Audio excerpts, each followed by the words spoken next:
I learned the hard way about having dreams and having aspirations that weren't conducive to a system of oppression, and thinking that I'll be one of the lucky ones that make it out and get to do what I love for a living, make millions of dollars, be famous, have beautiful women, mansions, Ferraris, Bentleys, Lamborghinis, Rolls Royce trucks, motorcycles, yachts, you know what I mean? And that sounds ridiculous. But when you see people that really have it, it makes you wonder why we all don't have it. Why do some people get to have their dreams and ambitions and others don't? Now, to be totally honest with you, the only reason why I really want those things is to attract women, you know? Because me personally, I don't really care for a mansion. I slept under a table.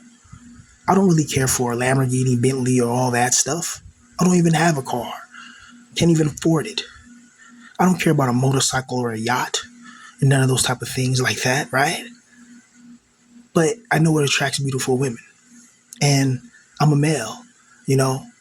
And unfortunately for me, I'm not the most handsome.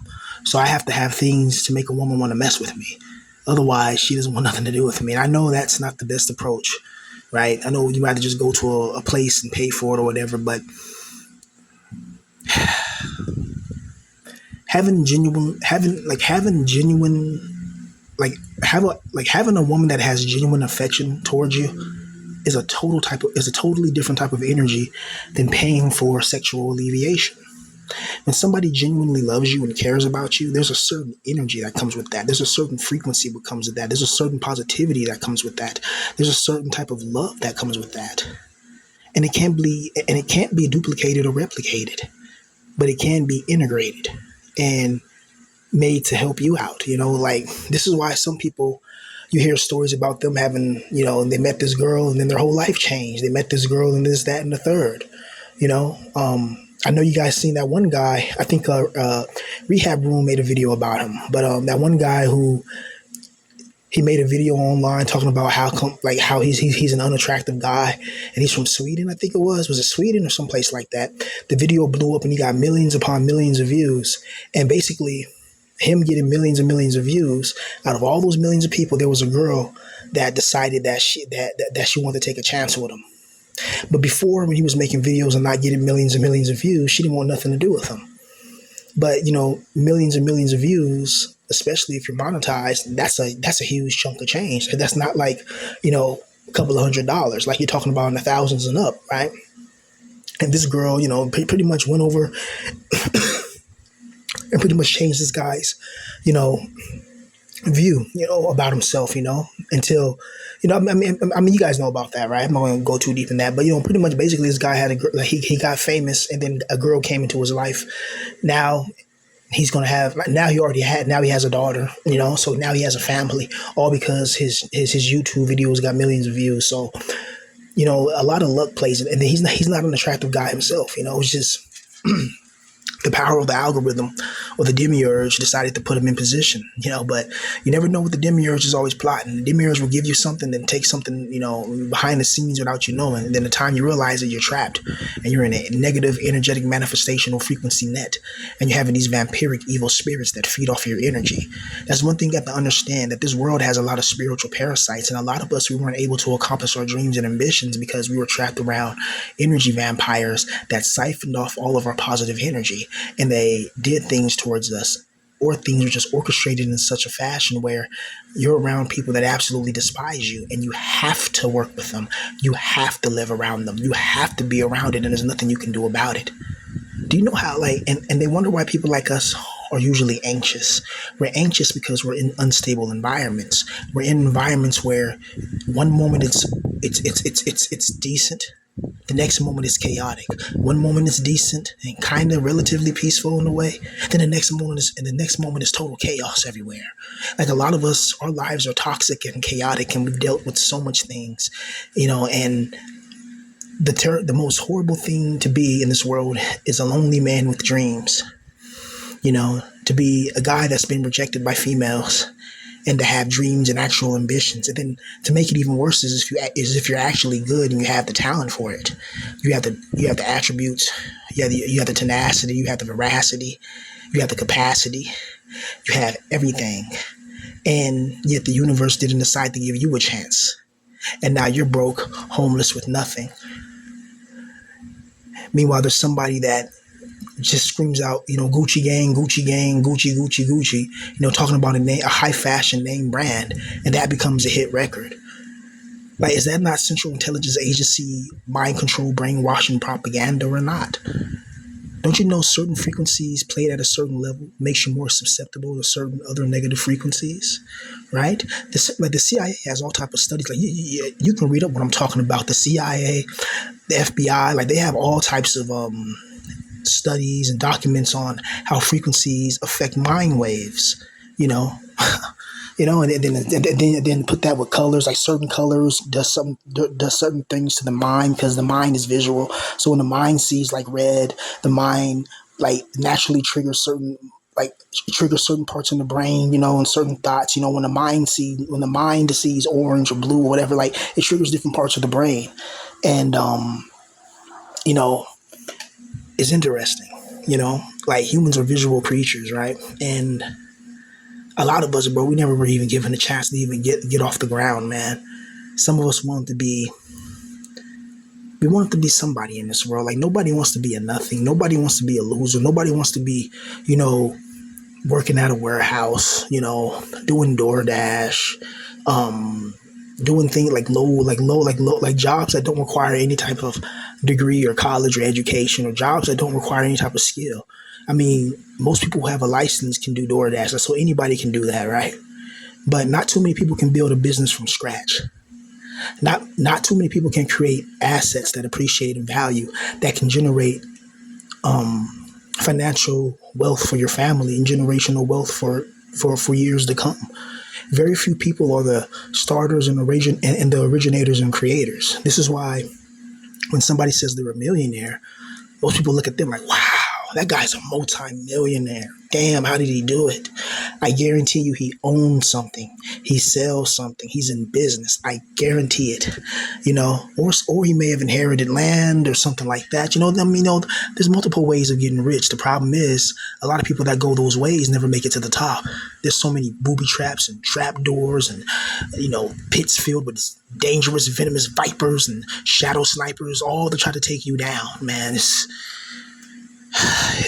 a brutal reality when you really think about it. Like the things that we have to go through, the things that we have to endure, the pain, the misery, the isolation. It's devastation every single day, man. For me, at least, and I know a lot of you guys are going through this shit as well. All I want to do, homie, man, is just like honestly, all I want to do is just make music or do what I want to do for a living. But even besides music, I have other, projects and things that I like to work on. Right? I'm a writer. I like I'm trying to learn how to do like environmental like things for video games. I'm getting into that a little bit. I gotta, get like a real computer that can actually, work with that type of stuff and that software. I want to get better at that. It's like I love creating. And so the perfect career for me would be something that's creative, something that's innovative, something that sparks my soul and sparks my imagination, and that's something that makes me happy. That's the type of thing that I think that I would be proficient and efficient at, because being a wagey and a cagey, it does something to your mind. It does something to your spirit. It does something to your confidence. It does something to your belief, your faith. You're going to lack faith if you have to be the 9-to-5 guy all the time. And most men are the 9-to-5 guy, because it's extremely difficult to create a business and be a millionaire. It's almost impossible. And it's designed that way. That's why there's so many obstacles in the way to stop you from being successful, to stop you from getting assets, But the problem is most people you have to work a 9-to-5. That's everybody, because that's just the way the system doesn't care if you could be a talented artist and you have to work a 9-to-5. Simple. And then there's people out there that never work a 9-to-5 and they make millions, like Moist Critical, over $40 million in ad revenue, in his whole YouTube career. That's insane. And that's just from ad revenue. That means that people love his content. People love him as a person, it seems, you know. But he, like, not everybody. Of course, he has haters or whatever. But at that level, you can't even like. He doesn't even. You can't like. He's at that level. You don't even like. It's like a giant noticing a mosquito. You don't even feel it or notice it or acknowledge it. You're a millionaire. They do anything out of the line, you got millions of dollars. Money's power. Right? So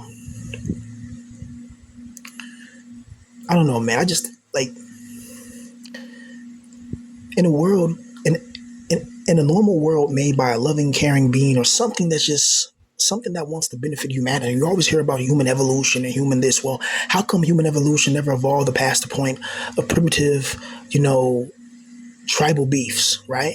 Since humans are so advanced, how come they don't realize that they're in an evil simulation created by an evil god that should have never been created in the first place? If humans are so smart, how come people don't just say F this by the millions, by the billions? We're not paying any bills anymore. We're not coming into these 9 to 5s until they give us an adequate, compensation for our work. And everybody stops. The police officers don't come into work. The pilots, everybody has to work together. The problem is you have Freemasonry. You have people that are, even if they agree with a boycott, they have obligations and they have ties to secret societies. And you can't break those obligations because joining a secret society is the same as joining a gang or joining the mafia. If you break the rules, there are punishments that can be permanent, if you know what I mean. Just like the mafia, right? So that's why it will never be where everybody gets together and does something, because that's what it will take. It will take everybody, every person, the mailman, the lowest man, it will take a lot of people working together to the rich have to be like, okay, fine, we'll write a new law to increase the wages and we'll lower the housing. Fine, okay. Because we need society to run so we can keep getting that loose. And right now, everybody's home and kind of enjoying themselves or whatever, so we can't have loose. That's part of the reason after let's call it the Great Peril. You know what I mean? The Great Peril of 6 years ago. You guys know what that is. The Great Peril. After that, like a lot of when that was happening, people used to work from home, and people were. I mean, I remember that. I remember hearing, watching videos and reading Reddit and hearing stories from people. They're saying that, man, they feel like their mental health improved so much when they got to work from home. When they just wake up, eat their breakfast, maybe smoke a little joint, you know what I mean? Maybe watch a little YouTube video, whatever, have some yogurt, whatever. And then they get in the mood and then they go into a meeting and then they're able to work without having a boss over their back, without hearing coworkers, without hearing people, coming around you sick. Some people come to work sick, coughing, just hacking and snacking and smacking. It's like, damn, if you were that sick, I don't want to be sick. I used to always despise that in school. People be coughing or sneeze or sniffling around me. It's like, damn, honestly, and some people cough without covering their mouth, just no type of etiquette, and no type of just manners. Damn, like covering your mouth when you cough. My God, right? And I don't know, man. Like, it seems like they didn't want people to work from home anymore, so they made people come back to work. And people were so mad about that because they're going to get loosed. That's all the demiurge and the archons. You think, look, do you really think that they were going to allow people to have that peace when you're at home? You could think, you could work, you could be, if you work from home, you could be doing your job and then working on your side business simultaneously, little by little. You could be answering phone calls, whatever, working on your little book, maybe working on ideas for your YouTube channel, maybe writing a little chapter for it. You could do multiple things when you're at your house, but they don't want that. They want you at your job, fully focused there at one job, so they can fully loose you. So the boss can yell at you, "You're doing it wrong," so they can look over you, so coworkers can say, "Oh, how come? Look at the shoes. Look at that." So, no, they want you to be loose, bro. That's not an accident. And I want you to look at the events that happened and took place in your life. Look at it carefully. That event that made you mad, that event that made you sad, that event that it lowered your confidence. It wasn't an accident. You see how everything lined up perfectly just so it can affect you and put you in a low vibrational frequency such as sadness, depression, and misery. That girl who you wanted to ask out, you finally get the confidence after several months and you ask her out and she laughs in your face or outright rejects you. you know. And one of the worst ones, see, sometimes girls are kind of like guys like us. We're kind of intimidating, you know, because we're kind of mentally ill. So some girls are probably too scared to say something in like a person who's like who's not really attractive's face. So some girls are bold, but some girls are not so bold. They're more low key. So they'll be like, "Oh, I'm sorry, James. You're just not my type." And then the next thing you know, they block you off. They block you from all their social medias, and they never talk to you again. They ignore you in class, and they just keep their distance from you. That's simply because you're not Chad. You're not Tyrone. You're not a Chad Rodriguez, you know. You're not Josue, you know. It's just it's brutal being a guy in this position, you know. And then when you see all these beautiful women, they're wearing these booty shorts, these women wearing these dresses, these girls, oh my God, you know, it's like when you see that stuff, you're a man, you know. I mean, you're supposed to be attracted to women, right? You know, that's one thing that makes you happy as a man is having a wife, having a family, having children, having peace, having tranquility. You know, that's what we all want, man. We all want to have a significant other that we truly care about and love, and that cares about and loves us equally. We want to have that. But when you're a certain type of guy, it's just a dream and it's a fantasy. And it's even worse when you know that you have a talent that could have made you successful and you could have had everything you ever dreamed of. But the demiurge didn't want you to have it. The demiurge thought, no, I'm not going to let you be a famous artist so you can have millions of dollars and all the pretty women.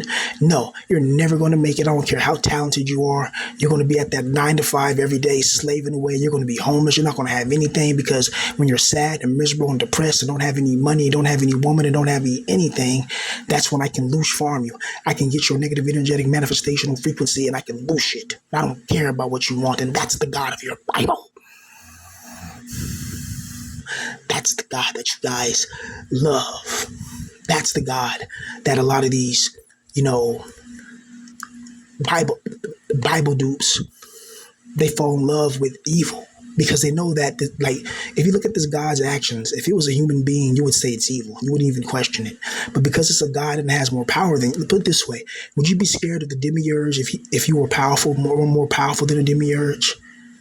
Or are you scared of the demiurge because he can snap his fingers and send you to hell? So which one are you? So if you're scared, if you only reverence this God simply out of fear because he'll send you to hell, that's not real love. You don't really love this God. You fear this God. And then God tells you that's what he wants. He says, the beginning of wisdom is the fear of the Lord. The beginning of wisdom is the fear of the Lord. That's the demiurge. No God is going to tell you that wisdom is fear. That wisdom is some type of that the beginning of wisdom is to be scared of you. That's the beginning of demiurge wisdom. True wisdom and divine light, wisdom and knowledge is the accumulation of holy light, which means that holy light wants to create, it wants to innovate, it wants to show the truth. So true holy divinity is not going to try to hold you back with fear. It's going to allow you to create and do what you want. It's not going to say that I'm going to put you in a flesh body. You got to eat, you got to poop, you got to throw up, you got to get sick, you got to do this. If you're a female, you got to bleed every month. No. And you got to stay clean because you know you got to change your pads and do this, and you may have, there's all type of nasty things going on, right? Right? That happens to every woman. Doesn't matter if she's beautiful or whatever. That's just a natural, normal body functionality put upon us by the demiurge, you know. But you got to think about it. A true loving being is going to allow you to create your own thing and be successful. It's going to allow you to have the girl that you want. It's going to allow you to, if you want to be an artist, you'll be successful. Not hold you back and put you around people that absolutely despise you. Why would a loving and caring being want to put you around evil, put you around wickedness, put you in like a shadow dungeon? That's what it feels like. Like being in this position is like being in a dungeon. Like do you guys know what the Tower of the Tower, what was it? The Tower of England? This is what it's called, or the Tower of London. That's what it's called. I think it was called, the Tower of London, where kings and queens will put people in that tower for them to suffer.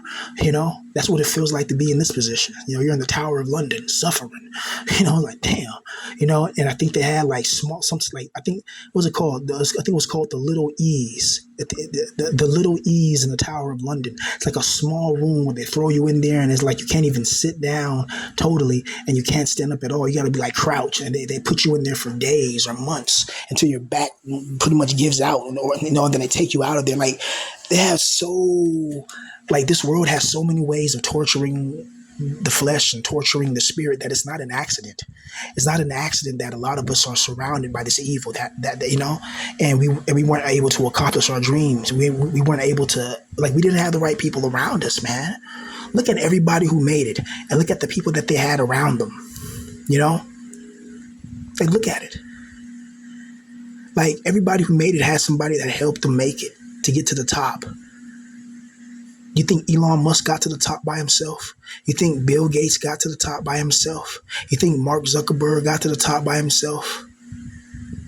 Do you think anybody who's in a position of power, wealth, and influence over the masses just got there accidentally? No. There's all type of secret bloodlines and rituals and things you don't know. The world is ran on deception. Young men, you have to understand this. The world is not, they're lying to you. You know, they're telling you, it's like the ship is on fire. You can feel the heat of the ship.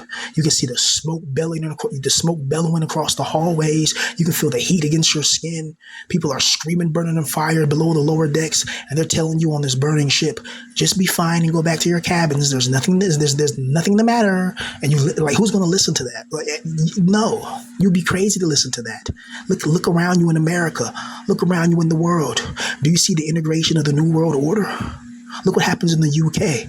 In the UK, you know, if you say anything wrong on the internet, you know what I mean? Police come to your house, you know? At least that would stop people trolling, you know what I mean? Like, the minute they do something out of line, boom, cops right at their house. All that trolling stuff stops. Simple as that, right?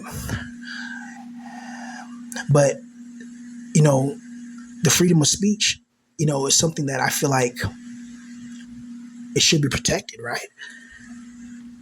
But to the government forces, it's the approved freedom of speech that they want. There's certain things they want you saying and repeating like a parrot, and there's certain things that they don't want you saying. You know, this is why there's so much censorship. There's certain things they want you to know, and there's certain things they don't want you to know. And they don't want you to know that you're in a soul trap prison. And it doesn't matter what you do, you're going to experience pain and hell, because the whole thing is designed for you to experience pain and hell. Look at life. You have pain receptors. Why would a God give you pain receptors? Why would a God give you the ability to feel pain and the ability to be scared? Does that sound like a good loving father, or does it sound like your enemy that's sabotaging your divine spark? I'm gonna trap the divine light, put it inside a flesh body where it's pretty much punished. You got to go through the bathroom and do all this, that, and the third, and then I'm going to scare the eternal, because our soul is eternal. I want to scare the eternal soul and say that you're going to, when you take your last breath, that's it. I'm gonna take you and throw you into like a fire lake, or throw you into a hell with Hades and different types of levels of hell and all that. It's just like, does that sound like somebody you want to worship, or somebody that you worship out of fear? Oh well, as long as I get to the demiurge's heaven and I'm not in the demiurge's hell, I'm fine. You know, there's people that think like that, and these people will never reach true spiritual divinity. Right? Because true spiritual divinity doesn't react and doesn't influence fear. The proliferation and integration of fear is the manipulation of the soul.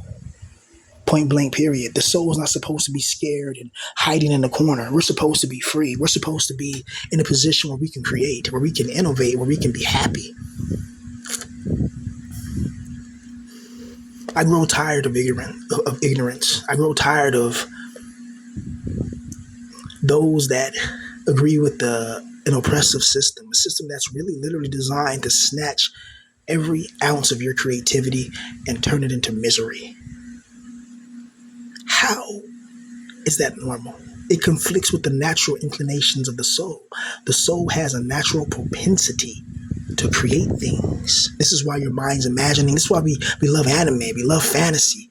We love those things because our mind dreams and yearns, or our soul yearns to go back to the pleroma. Because I believe in the pleroma, all those anime worlds, you know, they're real to some extent.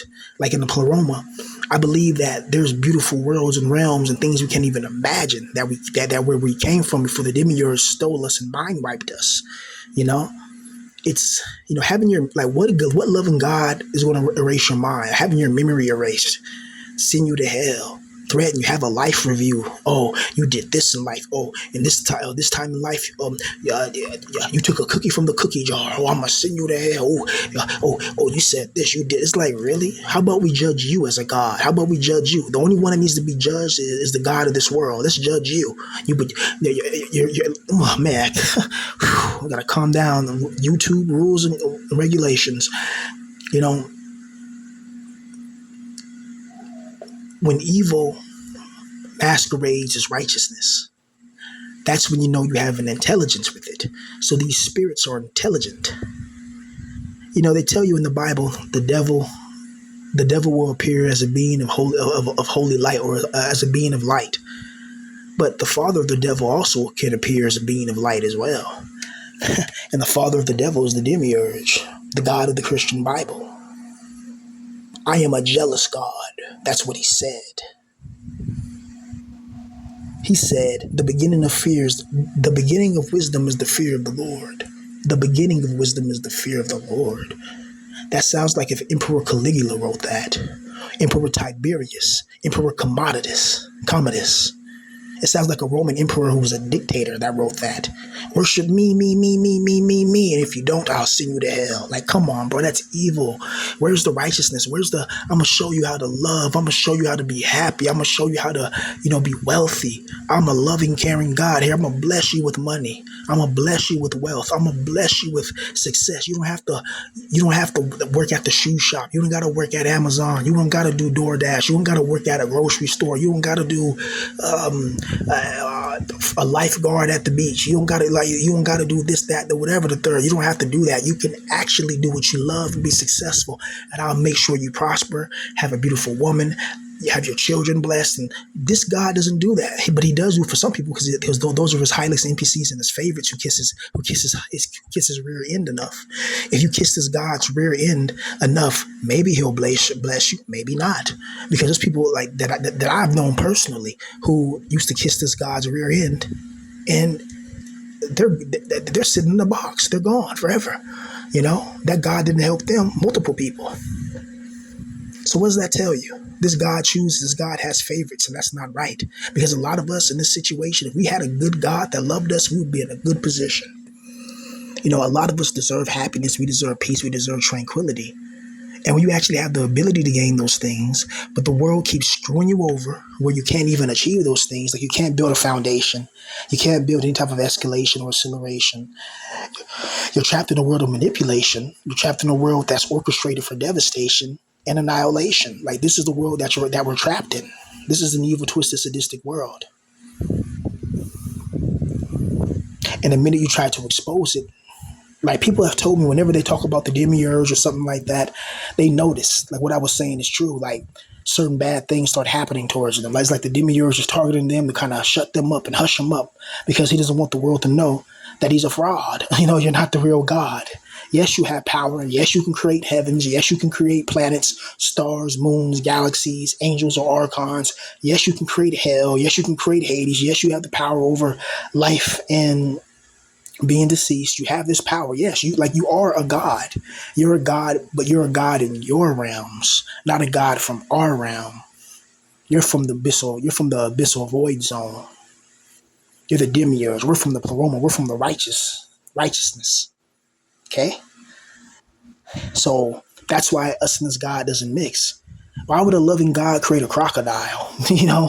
And a crocodile's whole thing is to sit under the water and ambush his prey and drag it underwater and twist it off and swallow it whole. Like, that's horrible.